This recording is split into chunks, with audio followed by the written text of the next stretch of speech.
Screen पे एक तस्वीर देख रहे हैं, ये ग्लोबल टाइम्स में छपा हुआ कार्टून है। ग्लोबल टाइम्स अक्सर कार्टून छापता रहता है। मैंने पहले भी कई सारे कार्टून्स दिखलाए हैं, लेकिन इस बार थोड़ा अलग है। इस बार प्यार उमड़ उमड़ कर निकल कर बाहर आ रहा है और हिंदी चीनी भाई भाई वाला सिद्धांत एक बार फिर से देखने को मिला है। इस तस्वीर के साथ ग्लोबल टाइम्स ने एक लंबा चौड़ा लेख लिखा है, जानेंगे उसके बारे में भी।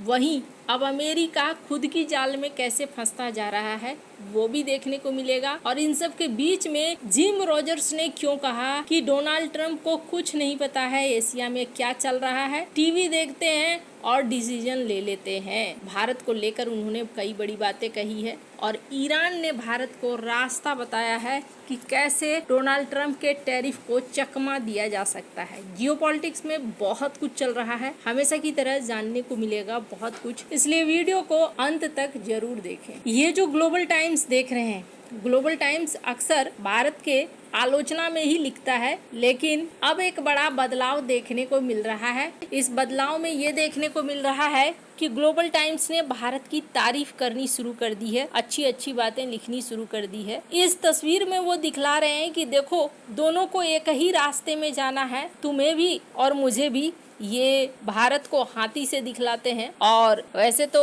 हाथी और पांडा दोनों का साइज इन्होंने एक जैसा दिखलाया है, पर जो भी हो ग्लोबल टाइम्स खुश है। और खुश इसलिए है क्योंकि पीएम मोदी के एससीओ सम्मेलन के लिए वहां आने की बात हो रही है और यहाँ ग्लोबल टाइम्स अच्छी अच्छी बातें कर रहा है कि हम दोनों तो साथ मिलकर चलना है, दोनों को एक दूसरे के साथ सहयोग करना है, अच्छे बर्ताव करने हैं और एक दूसरे का साथी बनकर आगे बढ़ना है। एक बार को ये सारी बातें सुनेंगे तो अच्छा लगेगा। अभी का सीन क्या है ना, अभी का सीन ये है कि डोनाल्ड ट्रंप के इस एक निर्णय ने अमेरिका के लिए मुश्किलें बढ़ा दी है, वहीं चाइना के लिए कुछ मौके दे दिए हैं। जिम रोजर्स जो कि एक बड़े अर्थशास्त्री हैं, उन्होंने डोनाल्ड ट्रंप के निर्णय को लेकर क्या कहा। उन्होंने कहा कि डोनाल्ड ट्रंप सुबह उठते हैं, टीवी देखते हैं और फिर वो फैसला ले लेते हैं। इनको कुछ नहीं पता है कि एशिया में क्या चल रहा है, किस तरीके से चीजें बदल रही है। भारत एक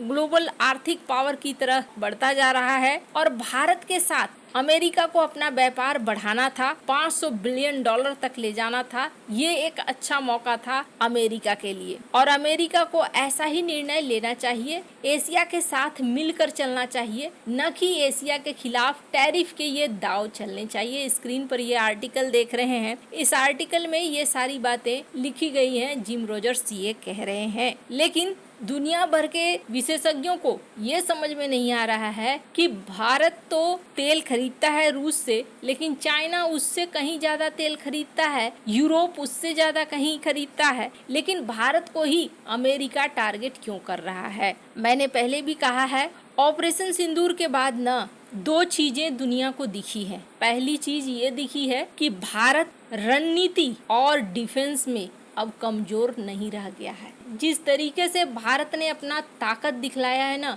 शायद ही किसी ने सोचा होगा। तो एक तो भारत की ताकत दिखी, दूसरा भारत ग्लोबल पावर बनता जा रहा है आर्थिक तौर पर, ये भी दुनिया को दिख रहा है। अब कुछ एक्सपर्ट इस बात को कहते हैं, क्या डोनाल्ड ट्रंप या अमेरिका ये चाहेगा कि एक चाइना तो खड़ा है जिसको हम हैंडल नहीं कर पा रहे हैं। अब मैं ऐसा क्यों कह रही हूँ कि हैंडल नहीं कर पा रहे हैं, इसके पीछे कारण समझिए। कारण ये है कि लगातार चाइना अपना आक्रामक रवैया बरकरार रखे हुए है, उसमें वो पीछे नहीं हट रहा है। चाहे साउथ चाइना सी हो, चाहे आर्कटिक सागर हो, चाहे रूस के साथ संयुक्त सैन्य अभ्यास ही क्यों न हो, वो अपनी ताकत को दिखला रहा है। तीसरी बात, मैग्नेट के लिए, रेयर अर्थ मटेरियल के लिए अमेरिका दबाव बनाने की कोशिश शुरू में कर रहा था, लेकिन वो भी अब काम नहीं आया। बहुत सारे आर्टिकल, जैसे स्क्रीन पर एक आर्टिकल देखिए, ये कहा जा रहा है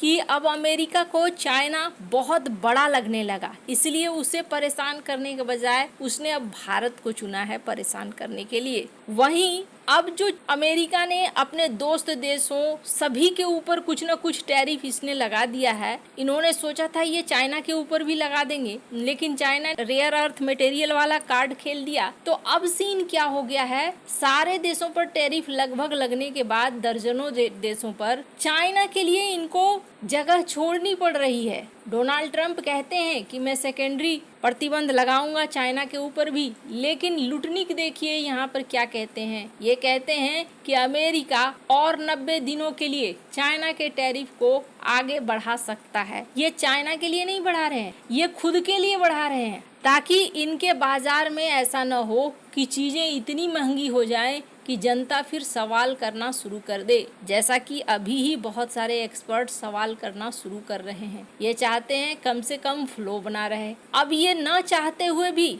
चाइना को सपोर्ट कर रहे हैं और अमेरिका खुद से इस तरीके से फंस गया है कि भारत के ऊपर टैरिफ का चक्कर इसने लगा दिया और अब जाकर इन्हें चाइना के सामने झुकना पड़ रहा है कि नहीं जी, आप तो हमें सामान भेजो, और चाइना इसका फायदा उठा रहा है। चाइना के लिए ना ये विन विन सीन है। एक तरफ भारत भी उसके साथ आ रहा है और दूसरी तरफ अमेरिका मजबूर भी हो रहा है कि उसे खरीदना है। अच्छा, जिन्हें ये लगता है कि चाइना के ऊपर पूरा भरोसा किया जा सकता है, इतना आसान तो नहीं है जिस जैसा इतिहास रहा है। लेकिन एक आर्टिकल देखिए, जिस आर्टिकल में चाइना के वाइस प्रीमियर यानी कि उप प्रधानमंत्री ये अमेरिका को कहते हैं कि भाई हम लोग चलो अच्छे रिश्ते बनाएं, एक दूसरे के ऊपर से संदेह करना छोड़ दें। तो क्या इसका मतलब ये है कि अमेरिका और चाइना में दोस्ती हो जाएगी गहरी वाली? नहीं, मैंने पहले भी कहा है, एक म्यान में दो तलवारें नहीं रह सकती हैं। निर्णय लेना पड़ेगा कि कौन सी तलवार रहेगी, और ये फिर अमेरिका और चाइना के लिए सबसे बड़ी समस्या बनेगी। लेकिन जिस तरीके से अमेरिका ने अपने आप को खुद उलझा लिया है, हो सकता है अमेरिका की मुश्किलें और बढ़े। इसी बीच ईरान ने भारत को एक सलाह दिया है, तर्क दिया है, और ईरान ने कहा है कि भारत को अब अमेरिकी प्रतिबंधों को हराने के लिए ब्रिक्स का साथ लेकर चलना चाहिए, ब्रिक्स के देशों के साथ मिलकर आगे बढ़ना चाहिए, ईरान के साथ भी तेल खरीद को एक बार फिर से शुरू कर देना चाहिए, और हमें मिलकर आना होगा अमेरिका के खिलाफ। और सबसे बड़ी चीज ये है कि अमेरिकी प्रतिबंध ना अब उतने असरदार नहीं रह गए हैं। हालांकि ईरान ने अपना रास्ता ढूंढ लिया है, ईरान के ऊपर बहुत सालों से प्रतिबंध है, लेकिन ईरान आगे बढ़ रहा है। रूस ने भी अपना रास्ता चुन लिया है, रूस के ऊपर भी 2-3 सालों से प्रतिबंध है, लेकिन फिर भी रूस अपनी इकोनॉमी को आगे बढ़ा रहा है। ऐसे में इन्होंने रास्ता निकाला है, तो यही चीज वो भारत को भी समझा रहे हैं। भारत ने भी कई सारे देशों के साथ फ्री ट्रेड एग्रीमेंट साइन करे हैं, कई देशों के साथ इनके व्यापार की कुछ डील चल भी रही है। तो जाहिर तौर पर भारत भी धीरे धीरे अब मूव करना शुरू करेगा, लेकिन अंत में बड़ी समस्या यूएस के सामने ही आकर खड़ी होगी। आपको क्या लगता है, इन सब मामले में आपकी क्या राय है? कमेंट कर जरूर बताएं। जल्द मिलते हैं अगले वीडियो में नई खबर के साथ।